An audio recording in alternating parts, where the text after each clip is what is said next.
Hello guys, this is my first official YouTube video and welcome. My name is Amina Bushra. I am 18 years old and I'm just like a normal human being. I'm in this journey of growth and inshallah just trying to become closer to Allah, and I wanted to make this kind of space for anybody and honestly anybody who wants to become close to Allah and who just wants to relate, because I'm just like a normal human being. I have my own struggles and whatnot, and I'm just here sharing some tips that I learned that can help you make your life more meaningful, inshallah. So, I also have some interesting discussion to talk about. So today's my first YouTube video, and I want to talk about this idea of, appreciating your culture, your tradition, and your heritage. I feel like I'm alhamdulillah, I'm learning international relations, I'm studying that. And it's very nice having a very non-Eurocentric perspective and learning that, because many times when you're in school, you don't have that approach. You're having a more Eurocentric approach, a more fluffy approach, and kind of removing the fluffiness and just seeing things for what they really are. I think is very transformational. Likewise, I've been learning the idea of globalization and kind of taking a more non-Eurocentric approach to that and kind of understanding that. And I've come across some really interesting thoughts on that, First of them being is the idea that Europe is not the center, US is not the center of world developments or world enhancements, It's not the center of that, Oftentimes we see Europe as that. We see Europe as the leading force, or US as the leading force. We see it as the beginning of globalization started industrial revolution. But now I'm learning, you could see the beginnings of globalization started with the Silk Road. Started when Islamic merchants sold spice. That was the beginning. It didn't just start when industrial revolution happened. The world didn't just start when Europe developed. It started way before that, And even this idea, I was reading this, there's this really nice, it's a book. It's called The Good Muslim, The Bad Muslim. And it's by this anthropologist. And he has this really nice, really interesting take on the idea that, we often have this, rhetoric that, terrorism is associated with Islam, for example, right? Islamic culture is terrorism. And he kind of breaks that down and talks about how many times he's famous for this line that it's along the lines of, is the world half pre-modern and modern? And that the modern world is the one that creates culture. I'm talking about the West, we're talking about US, we're talking about Europe, Is it them that create culture, They create culture. And then the rest of the world, the pre-modern world, is a prisoner to that. It's a very powerful statement that the modern world isn't like the West creates culture, and the pre-modern world, as in the non-West, is a prisoner to what the West create and has to follow everything that the West creates. And the idea that, it's kind of a Eurocentric idea that Europe is the center of the world, that US is also the center of the world, that they are kind of yes, they are global powers, but it doesn't mean that they are superior in every front. It doesn't mean that they are modern, the rest of the world is traditional, right? It's countering the idea that, that I remember reading somewhere that, many times modernity is, I don't know, I forgot the person who said this, but it's a very powerful saying, but it was something along the lines of modernity is a guise for the fact that for the atrocities committed by Europe in the process of colonization. We call it modern. We call their developments modern, but what we don't see is what people had to do for it to become modern. We don't see the fact that in order to, conquer the world, in order for your culture to become so prominent, European culture, US, and Western culture to become so prominent, we had to colonize multiple places. We had to be everywhere. We had to not just be everywhere like that. We literally had to kill people. We had to eradicate their culture. We had to force them to accept our culture, by force, That covers modernity, covers that idea, that kind of rough history. And so I feel like thinking about this, all of these things together, it made me think about the fact that oftentimes we really idolize the West. We idolize the Western culture and stuff. And we put it above all other cultures. We make it feel like that segment by the author of The Good Muslim, The Bad Muslim. It's as if, they are the creator of culture and the rest of the world are prisoner to what they create, right? And I feel like it's kind of sad because,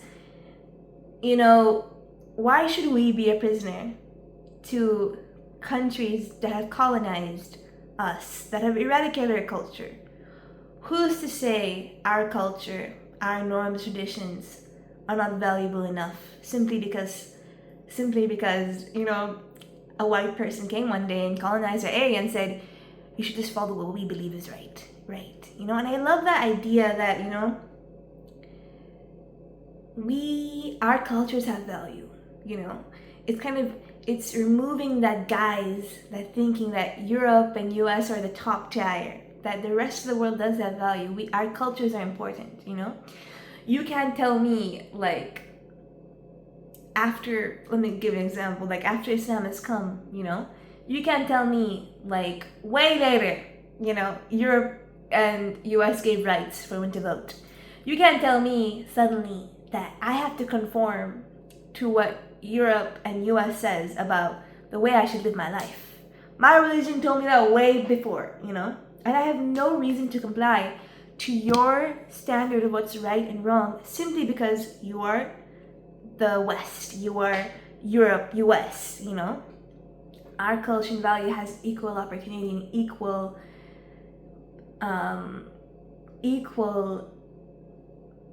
has an equal right and understanding to understand what is right and wrong, And I think it's very nice. It's like, now I can look at your culture, your Western culture, European culture, and I can say, yeah, that is your culture. And so at the same time, I can appreciate my own culture, I can appreciate my own Islamic culture and my own values that come from my culture. I don't have to eradicate it. I don't have to assimilate to what you say is right and wrong and take them as my own. I don't. I have a culture. I also have my own values that have logical standing. Just because they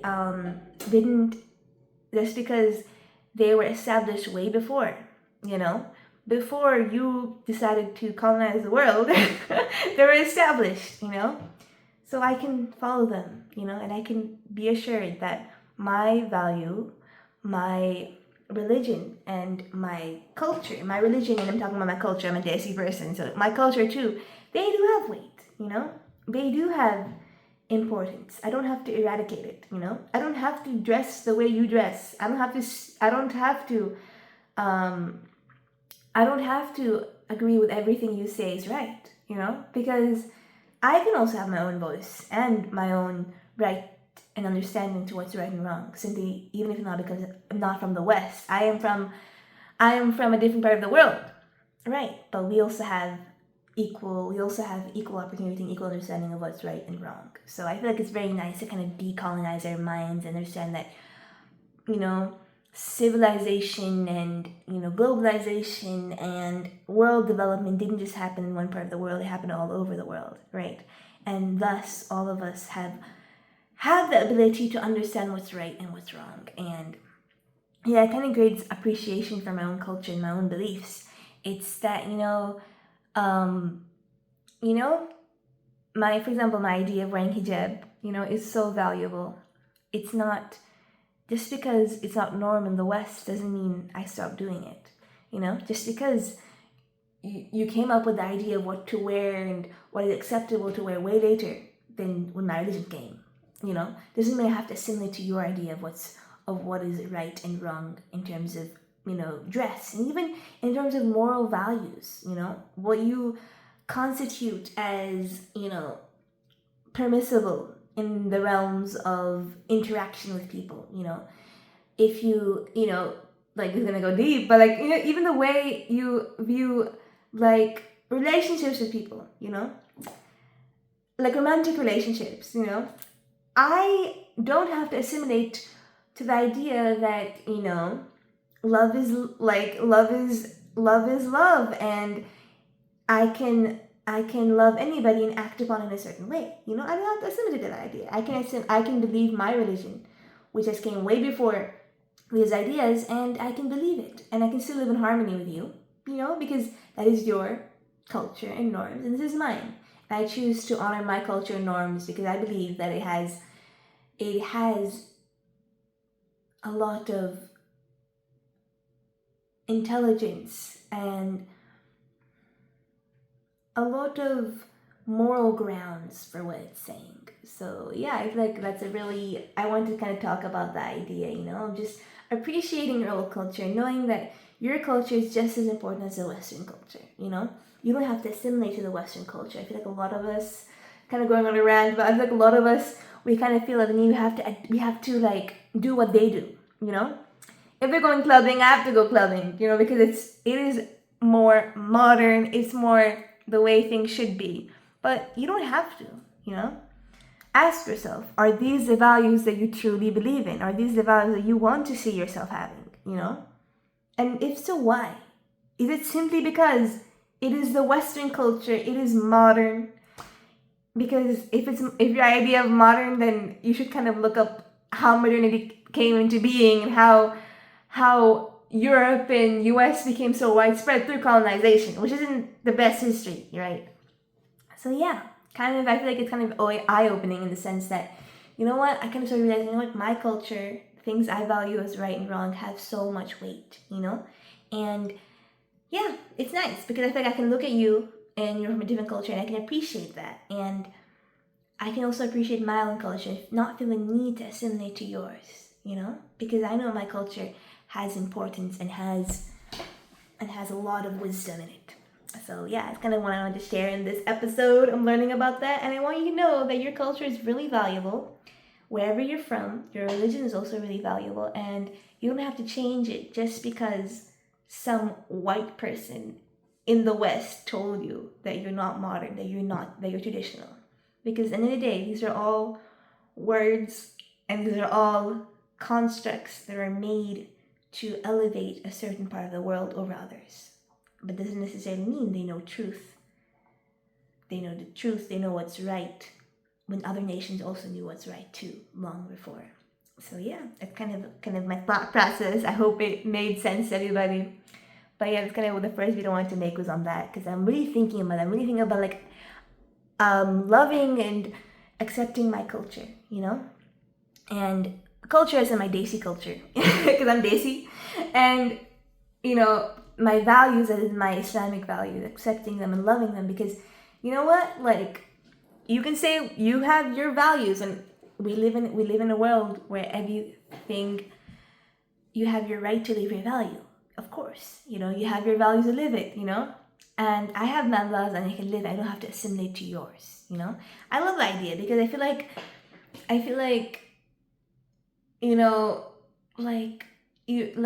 there's this thing, like, I'm going really deep, bruv, but this is like my YouTube video. It's like a YouTube video, and I feel like it's so nice because that's space to just talk, There's this even idea that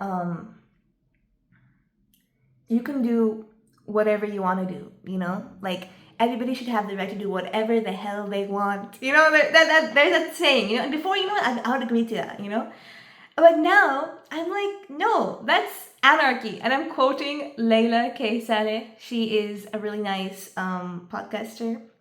And she talks really on deep topics like this. And she was talking as anarchy. And if you think about it, yeah, I mean, if people can do whatever the hell they want, if people can just kill somebody if they think that's right, then imagine what a society would be like if people could do whatever the hell they want, So I feel like, you know what? Like, I love that, you know? I love that I'm like rethinking all of these norms that were taught to me by the West, you know, by the media, you know? Yes, that is a prevailing thing. You can do whatever the hell they want, whenever you want, you know? You should have the right to do whatever you want in society. But no, you shouldn't. And I feel like I'm starting to get that kind of confidence in my own self. And you know what? Like, you know, you can't tell, like, you know, like, again, and this really, I love Leila K. Saleh. She's like really giving me the confidence to just, you know, Leila K. Saleh, also me studying international relations, giving me both the confidence to just kind of appreciate my culture, where I'm coming from, you know, and also my values. So, you know, like, she said something along the lines of, you know, you don't have to tell me, like, my religion came like 1400 years ago, way back, you know, and your norms, your traditions came much more recently, you know.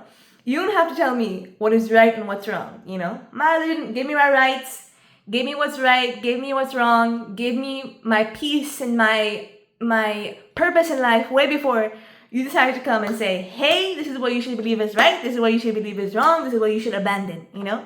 So exactly, I feel like it's really nice learning that it's a thing to appreciate my own religion and stuff, and think of it as superior and something that deserves its value in society, you know. Just as, you know, European culture has value, you know, also the culture I came from has value, and the values from my religion have value, you know. Just because our countries have become more secular, you know, because of, again, if you look at the history, why did countries become a secular country? Why did they become more secular, you know? Why did they remove themselves from religion? If you look at it, it's because of the atrocities of the Catholic Church, you know, that they wanted to remove themselves from religion. But you have to look at the history behind things, you know, and realize that it's not just the modern way, you know, but yeah. So I think it's really deep to understand that, you know, your culture, your religion, the way you come from has a lot of value. You don't have to assimilate to anything else, you know. My cultural dress, you know, my cultural ways of greeting people and the norms I have, I don't have to assimilate to yours. I can respect yours for sure, I should, you know, but I don't have to assimilate to yours. And yeah, I think it's very nice to understand that it's like, you know, I can admire the way you dress and the way you interact in the world, but I don't have to be like you, you know. I can live the world living my culture, my values, and go about the world and feel equally as important as you, you know, even though we're different. And I feel like that it's nice to understand that, you know, your values, your religion, and your culture, wherever you're from, all have importance and value, and you should feel free to live them out freely in the world, you know, and speak out your thoughts freely, because in the day, let's decolonize our minds and live a more authentic life. So yeah, I hope this video inspired some people and made them feel like, you know what, to feel more confident in who they are. And yeah, I'll see you in my next video. And yeah, I hope you enjoyed this, and I'll see you next time.